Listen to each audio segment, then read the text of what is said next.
ভালুকমাৰী পীযুষ দাসৰ দোকান যে ৰিপেয়াৰিং মোবাইল দোকানৰ পৰা এজন চোৰে মোবাইল লৈ উধাও হৈছে, কিন্তু বৰ্তমানলৈকে জানিব পৰা নাই।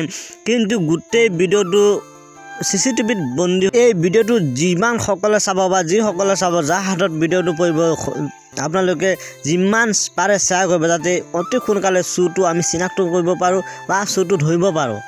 হোজাই জিলাৰ বিভিন্ন প্ৰান্তে প্ৰান্তে চলিছে কিয়নো চুৰিৰ যি চাফাই অভিযান।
কি হৈছিল?